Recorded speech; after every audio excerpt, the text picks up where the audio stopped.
ಸ್ಕೈಡ್ಸ್ YouTube ಚಾನಲ್ಗೆ ನಿಮ್ಮೆಲ್ಲರಿಗೂ ಸ್ವಾಗತ. ಕಾಂಪಿಟೇಟಿವ್ ಸ್ಟೂಡೆಂಟ್ಗೆ ರಿಲೇಟೆಡ್ ಆಗಿರುವಂತಹ ನ್ಯೂಸ್ನ ಈ ವಿಡಿಯೋದಲ್ಲಿ ನೋಡೋಣ. ಭಾರತ, ಚೀನಾ, ಬ್ರೆಜಿಲ್ ಸೇರಿದಂತೆ ರಷ್ಯಾದಿಂದ ತೈಲ ಖರೀದಿಸುತ್ತಿರುವಂತಹ ದೇಶಗಳ ಮೇಲೆ 500% ರಷ್ಟು ಸುಂಕ ವಿಧಿಸುವ ಪ್ರಸ್ತಾವಿತ ದ್ವಿಪಕ್ಷೀಯ ರಷ್ಯಾ ನಿರ್ಬಂಧ ವಿಧೇಯಕಕ್ಕೆ ಅಮೆರಿಕ ಅಧ್ಯಕ್ಷ ಡೊನಾಲ್ಡ್ ಟ್ರಂಪ್ ಸಹಿ ಹಾಕಿದ್ದಾರೆ. ಈ ಹೊಸ ವಿಧೇಯಕದಲ್ಲಿ ಪ್ರಸ್ತಾಪಿಸಲಾಗಿರುವಂತಹ 500% ಪ್ರತಿ ಸುಂಕ ಜಾರಿಯಾದರೆ ಭಾರತದಿಂದ ರಫ್ತಾಗುವಂತಹ ಸುಂಕದ ಮೇಲೆ 550% ಪ್ರತಿ ಸುಂಕ ಜಾರಿಯಾಗಲಿದೆ. ಇದು ರಫ್ತು ಉದ್ಯಮಕ್ಕೆ ತೀವ್ರ ನಷ್ಟವಾಗುವಂತಹ ಅಪಾಯವನ್ನು ತೋರಿಸ್ತಿದೆ. ಕರ್ನಾಟಕ ರಾಜ್ಯ ಸರ್ಕಾರ 2020 ಹಾಗೂ 2021ನೇ ಸಾಲಿನ ಡಾಕ್ಟರ್ ರಾಜ್ಕುಮಾರ್ ಪ್ರಶಸ್ತಿ, ಪುಟ್ಟಣ್ಣ ಕಣಗಾಲ್ ಪ್ರಶಸ್ತಿ ಹಾಗೂ ಡಾಕ್ಟರ್ ವಿಷ್ಣುವರ್ಧನ್ ಪ್ರಶಸ್ತಿಯನ್ನು ಪ್ರಕಟಗೊಳಿಸಿದೆ. ಈ ಪ್ರಶಸ್ತಿ ಯಾರ್ಯಾರಿಗೆ ಸಿಕ್ಕಿದೆ ಅನ್ನೋದನ್ನು ನೋಡೋದಾದರೆ 2020ನೇ ಸಾಲಿನ ಡಾಕ್ಟರ್ ರಾಜ್ಕುಮಾರ್ ಪ್ರಶಸ್ತಿಯನ್ನು ನಟಿ ಜಯಮಾಲಾ ಅವರಿಗೆ ನೀಡಲಾಗಿದೆ. ಹಾಗೆ 2021ನೇ ಸಾಲಿನ ಡಾಕ್ಟರ್ ರಾಜ್ಕುಮಾರ್ ಪ್ರಶಸ್ತಿಯನ್ನು ನಿರ್ಮಾಪಕರಾದಂತಹ ಸಾರಾ ಗೋವಿಂದ್ ಅವರಿಗೆ ನೀಡಲಾಗಿದೆ.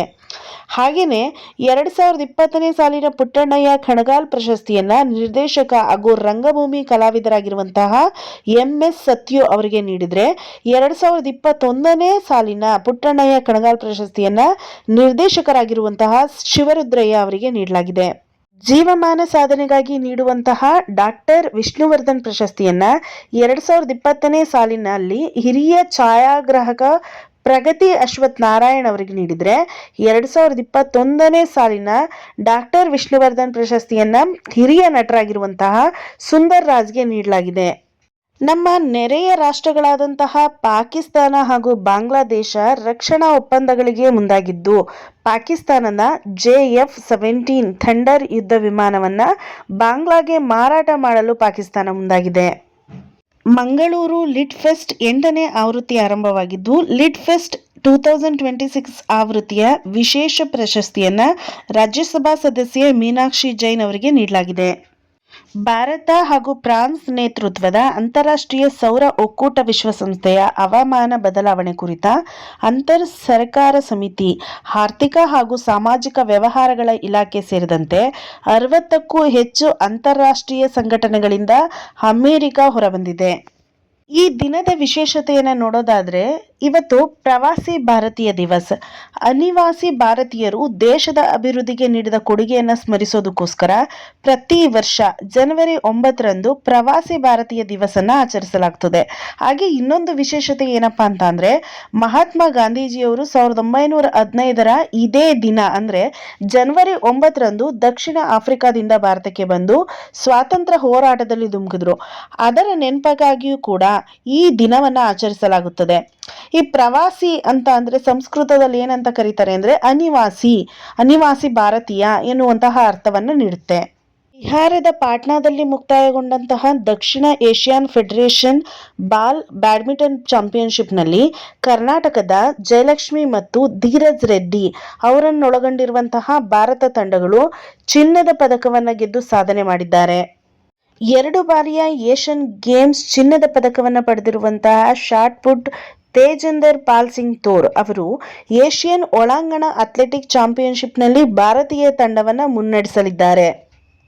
T20 ವಿಶ್ವಕಪ್ಗೆ ಶ್ರೀಲಂಕಾ ತಂಡದ ಬ್ಯಾಟಿಂಗ್ ಕೋಚ್ ಆಗಿ ಭಾರತ ಕ್ರಿಕೆಟ್ ತಂಡದ ಮಾಜಿ ಬ್ಯಾಟಿಂಗ್ ಕೋಚ್ ವಿಕ್ರಮ್ ರಾಥೋಡ್ ನೇಮಕವಾಗಿದ್ದಾರೆ.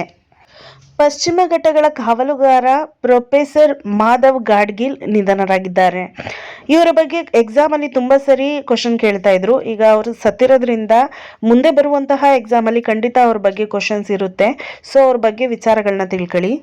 ಅಭಿವೃದ್ಧಿ ಅನ್ನುವಂತಹ ಹೆಸರಲ್ಲಿ ಪರಿಸರದ ಮಾರಣ ಹೋಮವನ್ನ ಮಾಡ್ತಿದ್ದಂತಹ ಸರ್ಕಾರ ಹಾಗೂ ಕೆಲವು ವ್ಯಕ್ತಿಗಳ ವಿರುದ್ಧ ಸೆಟೆದೆದ್ದು ನಿಂತಹ ವ್ಯಕ್ತಿ ಯಾರು ಅಂತಂದ್ರೆ ಅವರು ಮಾಧವ ಗಾಡ್ಗೀಳ್.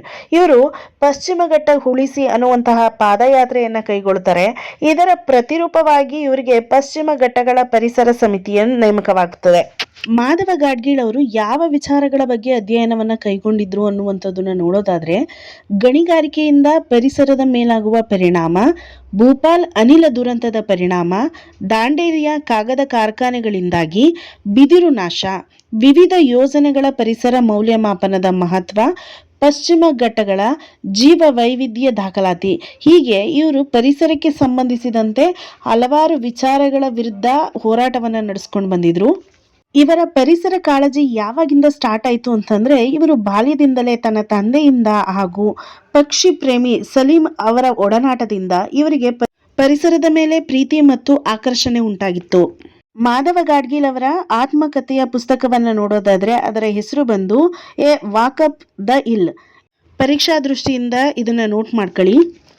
ಕಾಂಪಿಟೇಟಿವ್ ರಿಲೇಟೆಡ್ ಆಗಿರುವಂತಹ ನ್ಯೂಸ್ ನಿಮ್ಗೆ ಇಷ್ಟ ಆಗ್ತಿದ್ರೆ ಈ ವಿಡಿಯೋನ ನೋಡ್ತಾ ಇರೋರು ಪ್ಲೀಸ್ ಸಬ್ಸ್ಕ್ರೈಬ್ ಆಗಿ, ಹಾಗೆ ನಿಮ್ಮ ಫ್ರೆಂಡ್ಸ್ ಗ್ರೂಪ್ ಸರ್ಕಲಲ್ಲಿ ಈ ಚಾನೆಲ್ನ ಶೇರ್ ಮಾಡಿ, ಲೈಕ್ ಮಾಡಿ, ಶೇರ್ ಮಾಡಿ, ಸಬ್ಸ್ಕ್ರೈಬ್ ಮಾಡಿ. ಪ್ಲೀಸ್ ಸಪೋರ್ಟ್ ಮಾಡಿ. Thank you.